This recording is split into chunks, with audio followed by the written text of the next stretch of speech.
Good evening, guys. It's Dre from ASAP Trading, and today I'm just going to go over how I passed phase 2 of the FTMO challenge, and then just some other things as well. So without further ado, let's get into it. So right here we have the account metrics. I know it looks ugly, but please bear with me. So I know. So I was down 3%, and then I ended up taking one trade that actually made me the full 5%. So I know my sixes are a little skewed, a little bad because I have these little lot sizes on. But I just want to bring your attention to these first 4 days right here. So you can see I was down the first day minus almost a percent, the second day almost a percent, well, the second day a percent, and then third day a percent. So overall, around 3% was my total loss for the whole entire challenge, which for me is really good because my rules state I can lose up to 3%. So 1% loss to me is not that much. So I really just after the 1% losses, I just called it a day, walked away because it was a verification. There's no need to rush it. So this fourth day, though, it made me the whole 8%. So my loss is plus 5%. And it is down here. I'll show you guys the trade. So yeah, Nasdaq sell right here. And I'll go over the trade right now. So I'll start on the 15 minute. Oops, oops. All right, 15 minute. So basically, when I came to the chart and looked at it, I seen that the previous day's high was rated. So this was the previous day high right here, and it was rated during the London session open kill zone.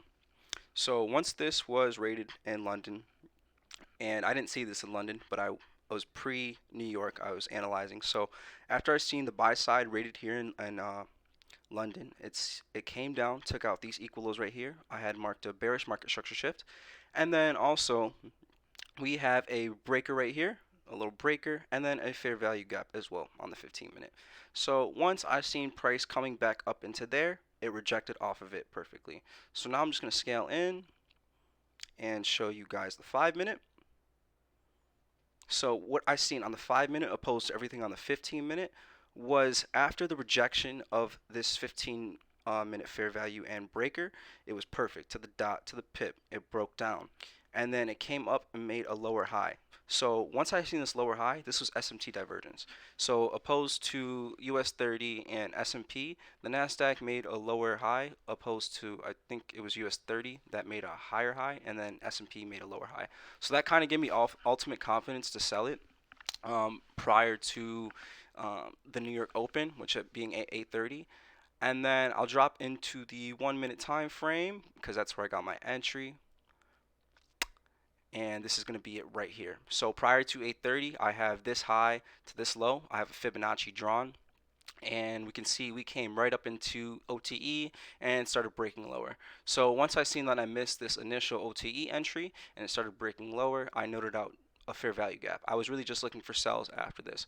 So this 1 minute fair value gap right at 8:30, it was inside there. I sold it because the spread it is a little off, but this was the entry. Stops above this high, and then my take profit was a 5 minute fair value gap right here, and that hit that to the fucking pip. So that was honestly a really good planned out trade that I had. And then I was also watching the Fed speech as well, so that gave me another indication I was watching the Fed speech, so I was on top of all of it while taking this trade. And then yeah, so that's how I passed the FTMO phase 2 with this trade, this great Nasdaq short. And then I'm just going to go over one setup I have for the week. I'm not going to go over all my setups, but I just want to point out something really, really interesting to you guys. So this is the euro dollar chart. If you look back the past 6 months, you can see that there is a pattern. So we have buying pressure right here, and then a sell-off. Then buying pressure right here, and then a sell-off. Buying pressure right here, sell off. So what's happening now? I think buying pressure. So not I think, but it is buying pressure. So right now, overall big picture, I have EU dropping lower. So if you look at the higher time frame, I'm just going to show you the weekly chart because this is what I have it analyzed on. So on the weekly chart, we have this weekly fair value gap, touch to the point, rejected off. Then we got a new fair value gap. Now we have this weekly fair value gap right here, coupled with an order block. And yeah, just coupled with an order block. So weekly fair value gap coupled with this order block right here. And this is kind of where my attention's at right now, this weekly order block. So this week we came up into the weekly fair value gap and rejected it perfectly.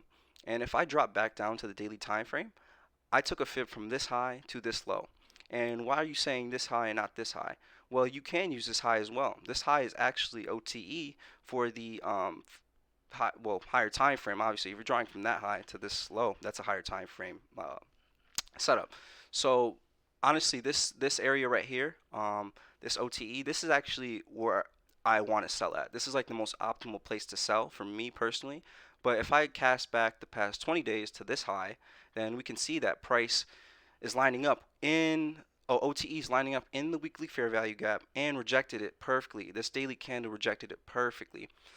So honestly, what I think is going to happen is it is a start of a new quarter, September. I think around the mid-September, around September 17th, I really would want price to come up here and sell off. But if we look intraday, we can see that price came out and took all these highs from the past 3 weeks. Price took out all these highs from the past 20 days and it now broke this swing low right here. So we could either have the move right now where it took out buy side, breaking market structure, and now it's going to break down lower. But it would be a lot cleaner if it did take out more buy side up here, filling in more of this fair value gap, because that would make sense for time personally, because it isn't mid-September yet, almost. So I would want to give it a week to go up into there and then drop. So maybe a couple weeks. But this sell looks pretty nice, but we can't be too sure yet because we still are in a tiny uptrend. So this week we were making higher highs and higher lows. So I don't know if this might break or not, but if you draw a fib right here, you can see it might reject off this area. So I would just be cautious of this area right here if you are selling intraday. But the overall bigger picture, I am looking for a great sell up here. And then if you're a swing trader or anything, this would be a great trade because you can use these fib levels to target all the way down here. And this green line right here is I think my overall take profit on the highest time frame. This is where I want price to draw to. And if you take from here to there, it's about 800 pips. So honestly, it would be more if you caught the sell from up here, but this could be a great trade. And this is why I like to trade like this. I like to look at the higher time frame, mark out my levels, and then mix that intraday and the scalping.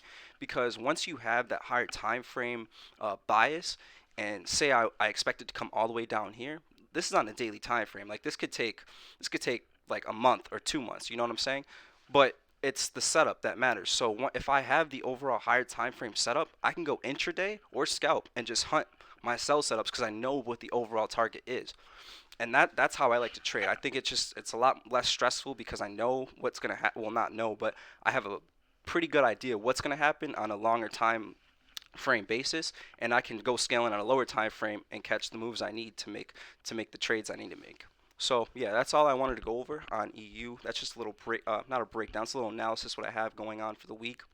Not gonna go over all my setups, but yeah. So I just want to go over some things about what's next after passing the FTMO. So I'm thinking about maybe doing signals for free. I know a lot of people have been asking me that, so I think I'm going to offer free signals up until the end of the year and see how that goes. If you guys are interested in that, just please leave a like or comment below that you want that specifically, or just shoot me a message on Instagram. I will work on that. My goal here is to really just help other traders out there because I know how hard and tough it can be, how lonely it can be.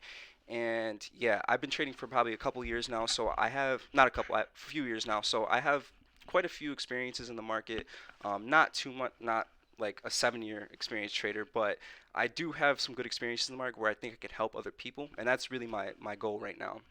So yeah, so if you guys are interested in that Nasdaq trade, just go check out my Instagram. I posted it right here from the 1 hour all the way down to the 1 minute, and I'm not capping, so I have the entries right here, so you know I'm not capped.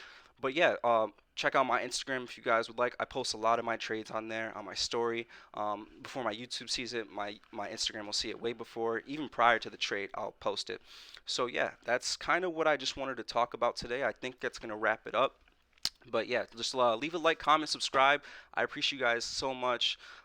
It makes me feel a lot better knowing there's people here supporting me as I'm supporting you.